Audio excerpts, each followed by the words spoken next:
Hello दोस्तों, स्वागत है आप सभी का हमारे चैनल दी खटोराय पर। और जैसा कि आप सभी को पता है, हम इंडियन पॉलिटी पढ़ रहे हैं और लास्ट क्लास में हमने दोस्तों 60 क्वेश्चन तक कंप्लीट कर दिए थे। आज हम 61 से पढ़ेंगे। और दोस्तों, जितने भी बच्चे इस वीडियो को देख रहे हैं वो सभी कमेंट करके बताएं कि आप सभी इस कंटेंट को पढ़ना चाहते हैं या नहीं। तो जितने भी बच्चे इसको देखें उन सभी को कमेंट करना है दोस्तों, ये आपको अच्छा लग रहा है ये कंटेंट या नहीं लग रहा है। अगर नहीं लग रहा होगा तो इसे चेंज किया जाएगा आपके अकॉर्डिंग, और आपको जो सही लगेगी चीज़ें वही पढ़ाई जाएगी। वैसे तो दोस्तों इसके अंदर सारे के सारे RSMSSB बोर्ड और RPSC द्वारा कराए गए क्वेश्चंस ही हैं, जो कि आपके एग्ज़ाम्स के अंदर रिपीट होने वाले हैं और होंगे और हुए भी हैं बहुत सारे। तो दोस्तों, आपको सिर्फ़ और सिर्फ इन क्वेश्चंस को लर्न कर लेना है और ये ऐसे के ऐसे उठकर आएंगे आपके एग्ज़ाम्स के अंदर।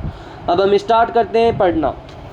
61वां प्रश्न, भारत के संविधान में समवर्ती सूची के प्रावधान का विचार निम्नांकित में से किस देश से लिया गया है? उत्तर है डी, ऑस्ट्रेलिया से। विभिन्न देश के संविधान से ग्रहण किए गए प्रावधान। ऑस्ट्रेलिया से समवर्ती सूची, संसद के दोनों सदनों की संयुक्त बैठक। कनाडा से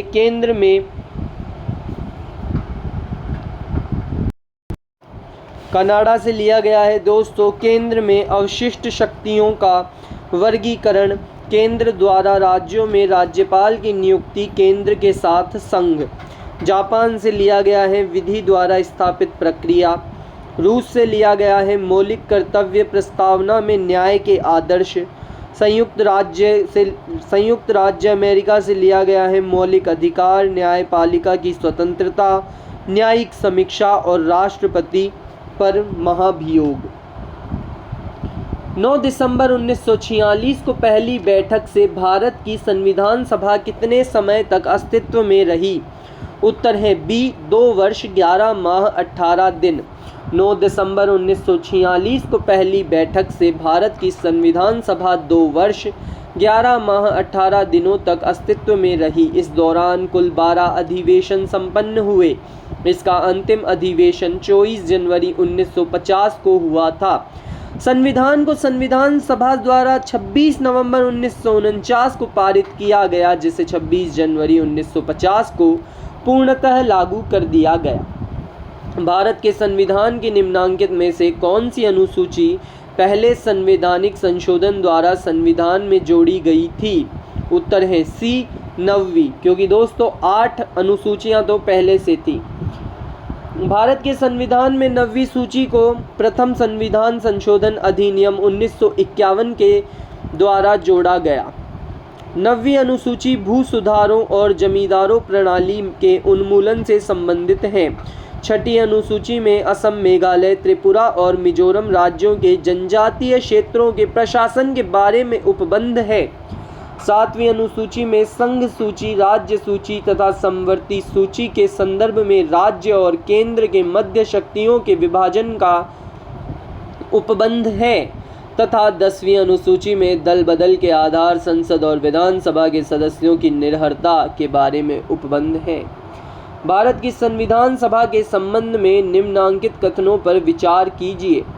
इसका उत्तर है दोस्तों बी, यानी पहला और दूसरा दोनों सही हैं। पहला कथन है संविधान सभा का अंतिम अधिवेशन 24 जनवरी 1950 को हुआ, और दूसरा है इस अंतिम अधिवेशन में डॉक्टर राजेंद्र प्रसाद भारत के राष्ट्रपति पद पर विधिवत निर्वाचित घोषित किए गए थे। 24 जनवरी 1950 को संविधान सभा की अंतिम बैठक संपन्न हुई। इस अंतिम बैठक में डॉक्टर राजेंद्र प्रसाद को भारत का राष्ट्रपति चुना गया।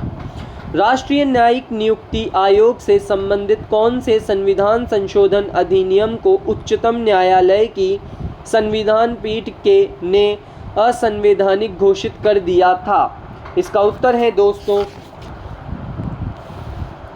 सी, यानी 99वां संविधान संशोधन अधिनियम।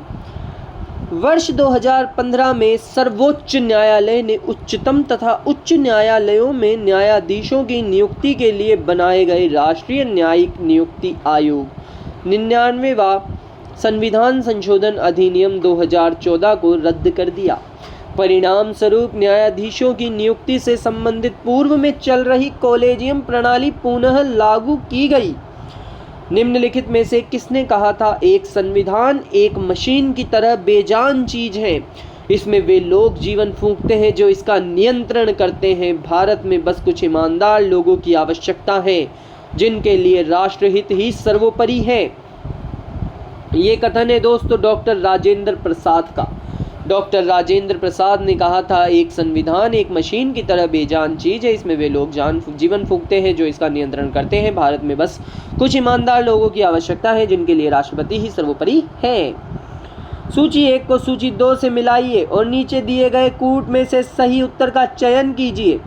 इसका उत्तर है दोस्तों ए, यानी मूल अधिकार सरदार पटेल से संविधान समिति अध्यक्ष, मूल अधिकार संविधान समिति के अध्यक्ष थे सरदार पटेल।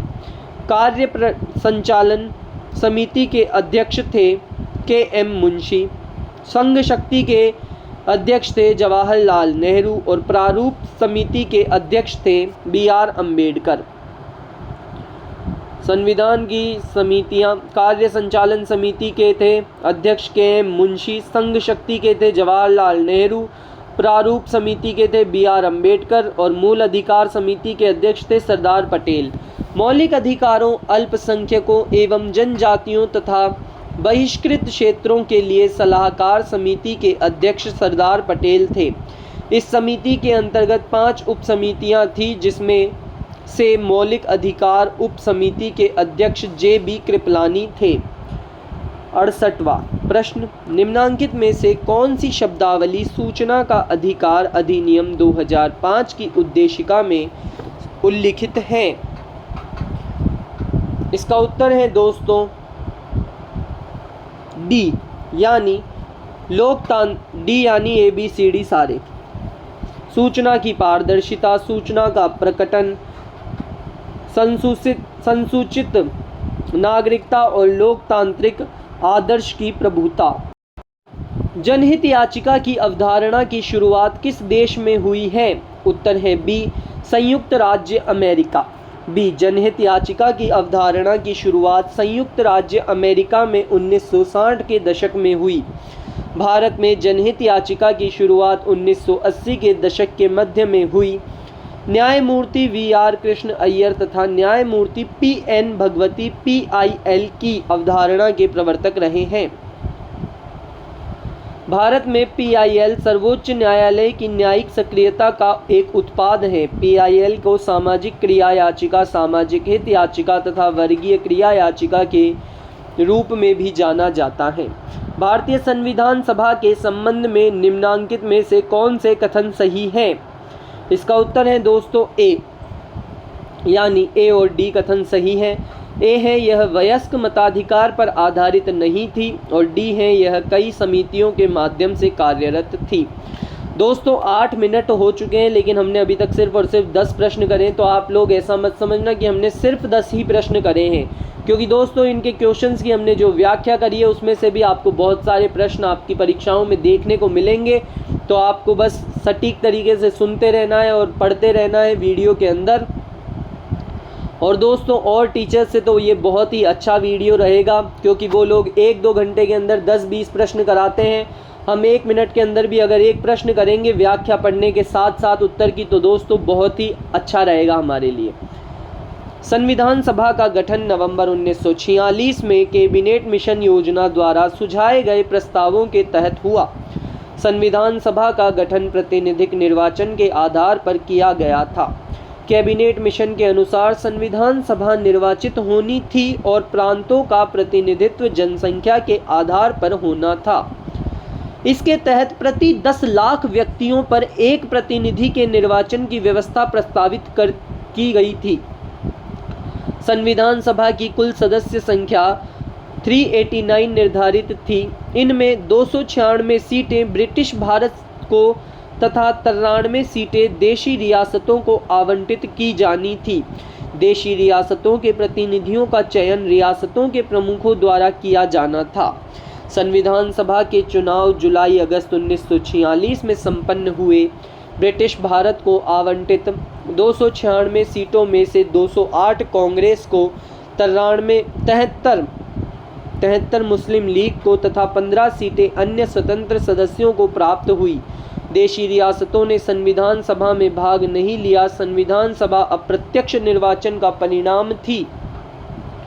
राज्यों की विधानसभाओं का उपयोग निर्वाचक मंडल के रूप में किया गया। संविधान सभा ने संविधान के निर्माण से संबंधित विभिन्न कार्यों को करने के लिए कई समितियों का गठन किया। इनमें 8 बड़ी समितियां थीं तथा अन्य छोटी समितियां थीं। 71वां प्रश्न, निम्न में से एक भारत सरकार अधिनियम 1935 की मुख्य विशेषताओं में से नहीं थी। इसका उत्तर है दोस्तों डी, यानी अवशिष्ट विषय प्रांतीय विधायिकाओं को आवंटित किए गए थे। ये इसकी विशेषता नहीं थी। इसके अलावा तीनों इसकी विशेषताएं थी, जो थी पहला, यह प्रांतीय स्वायत्तता के सूत्रपात का संकेत था। बी, इस अधिनियम में अखिल भारतीय महासंघ का प्रावधान था। और सी, इसने प्रांतीय स्तर पर द्वैध शासन प्रणाली को समाप्त कर केंद्र में लागू किया। इसमें भी दोस्तों वही चीज लिखी हुई है। अगला प्रश्न, निम्न में से किस एक संवैधानिक संशोधन द्वारा मिजोरम को राज्य का दर्जा दिया गया? उत्तर है डी, 73वें संवैधानिक संशोधन द्वारा मिजोरम, 73वां संविधान संशोधन, और उससे मिजोरम को राज्य का दर्जा मिल गया। 1986 के समझौते के आधार पर मिजोरम को पूर्ण राज्य का दर्जा 1987 में दिया गया, जिसका मूल आधार 1986 में अधिनियमित 53वां संविधान संशोधन अधिनियम था। सूची 1 को सूची 2 से मिलाएं। संवैधानिक संशोधन का प्रावधान को संवैधानिक संशोधन का क्रमांक से मिलाएं। तो दोस्तों इसका उत्तर है बी, यानी बी ही है उत्तर, यानी क्या? देखिए, अनुच्छेद 19(1) ग के अंतर्गत सहकारी समितियां बनाने का अधिकार, यह प्रावधान दोस्तों आया 97वां संशोधन 2012 में। बी, रिक्तियों के बैकलॉग को भरने में अनुचित जाति अनुसूचित जनजाति के आरक्षण का संरक्षण, यह आया 81वां संशोधन 2000 के अंदर।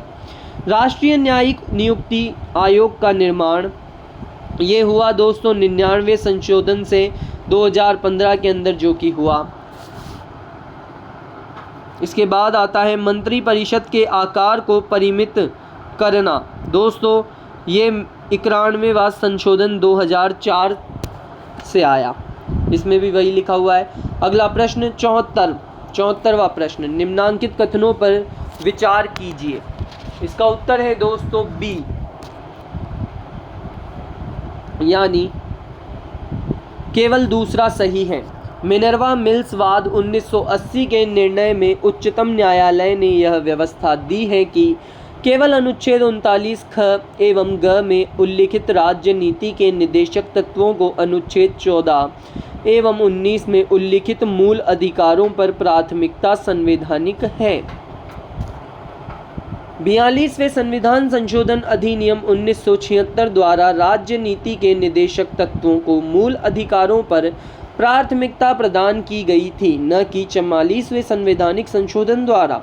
मिनर्वा मिल्स वाद 1980 के निर्णय में उच्चतम न्यायालय ने यह व्यवस्था दी है कि केवल अनुच्छेद 39 ख एवं ग में उल्लिखित राज्य नीति के निदेशक तत्वों को अनुच्छेद 14 एवं 19 में उल्लिखित मूल अधिकारों पर प्राथमिकता संवैधानिक है। यह कथन सत्य है, अतः सही उत्तर विकल्प बी है।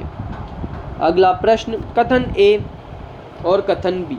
तो दोस्तों इसका उत्तर है ए और आर दोनों अपने आप में सत्य हैं। आर ए की सही व्याख्या है। अब हम कथनों को पढ़ते हैं। ए है, भारत की संघात्मक संरचना का मुख्य उद्देश्य इसकी बहुआयामी विविधताओं में से एक राष्ट्र का निर्माण करना और राष्ट्रीय एकता को संरक्षित करना था। कारण आर है, इसका विविधताओं के समंजन में से एक सशक्त न कि कमजोर भारतीय राष्ट्रीयता का निर्माण हुआ है। इसमें भी सेम चीज लिखी हुई है। सूची 1 को सूची 2 से मिलाएं। इसका उत्तर है दोस्तों ए, यानी भारत शासन अधिनियम आया 1935 के अंदर, क्रिप्स प्रस्ताव आया 1942 में, अगस्त प्रस्ताव आया दोस्तों 1940 में, और वेवल योजना आई 1945 में आई वेवल योजना, सेम चीज। 77वां प्रश्न, संविधान संशोधन से संबंधित निम्नांकित कथनों पर विचार कीजिए। इसका उत्तर है दोस्तों बी, यानी केवल एक एवं केवल चौथा ही सही है। तो इसका पहला है, अनुच्छेद 368 में संविधान संशोधन की 2 विधियों का उल्लेख है, और एक चौथा भी सही है। राष्ट्रपति संविधान संशोधन विधेयक पर निषेधाधिकार का प्रयोग नहीं कर सकता है। अनुच्छेद 368 में संविधान संशोधन का उल्लेख है। इसमें 2 प्रकार की विधियों का उल्लेख है। पहला, संसद संविधान में संशोधन करती है। दूसरा, संविधान में संशोधन के लिए विधेयक संसद के किसी भी सदन में प्रस्तुत किया जा सकता है। प्रत्येक सदन के कुल सदस्य संख्या के बहुमत तथा उपस्थित एवं मतदान देने वाले 2/3 सदस्यों द्वारा यह विधेयक पारित कर दिया जाता है। तब वह राष्ट्रपति के समक्ष प्रस्तुत किया जाएगा, जो विधेयक को अपनी अनुमति देगा। संविधान संशोधन विधेयक के संबंध में संयुक्त बैठक का प्रावधान नहीं है। भारतीय संविधान के किस अनुच्छेद में राज्य की राजभाषा या भाषाएं अपनाने की प्रक्रिया है? उत्तर है सी, 345 में। संविधान के भाग 17 के अनुच्छेद 343 के अनुसार संघ की राजभाषा हिंदी एवं लिपि देवनागरी है। अनुच्छेद 344 में राष्ट्रपति को राजभाषा से संबंधित कुछ विषयों पर सलाह देने के लिए एक आयोग की नियुक्ति का प्रावधान है। राष्ट्रपति ने इस अधिकार का प्रयोग करते हुए 1955 ईस्वी में श्री बी.जी. खर्रे की अध्यक्षता में प्रथम राजभाषा आयोग का गठन किया। इस आयोग ने 1956 ईस्वी में अपना प्रतिवेदन दिया। अनुच्छेद 345 किसी राज्य के विधानमंडल को राज्य की राजभाषा या अधिक भाषाओं को कार्यालयों में अपनाने का अधिकार देता है। अगला प्रश्न दोस्तों, सूची X को सूची Y से जोड़े। तो दोस्तों इसका उत्तर है बी। तो संविधान सभा के पहले उपाध्यक्ष तो ये थे दोस्तों H.C. मुखर्जी। कौन थे संविधान सभा के पहले उपाध्यक्ष? तो ये थे दोस्तों H.C. मुखर्जी। अगला, प्रारूप समिति के मूलतः एकमात्र कांग्रेसी सदस्य ये थे K.M. मुंशी। राजस्थान की रियासतों का प्रतिनिधित्व करने वाले संविधान सभा के सदस्य V.T. कृष्णामाचारी थे, और संघ संविधान समिति के अध्यक्ष थे दोस्तों जवाहरलाल नेहरू। संविधान सभा की पहली बैठक 9 दिसंबर 1946 को आहूत हुई, जिसके अस्थायी अध्यक्ष सच्चिदानंद सिन्हा थे। 11 दिसंबर को डॉक्टर राजेंद्र प्रसाद को स्थायी अध्यक्ष बनाया गया।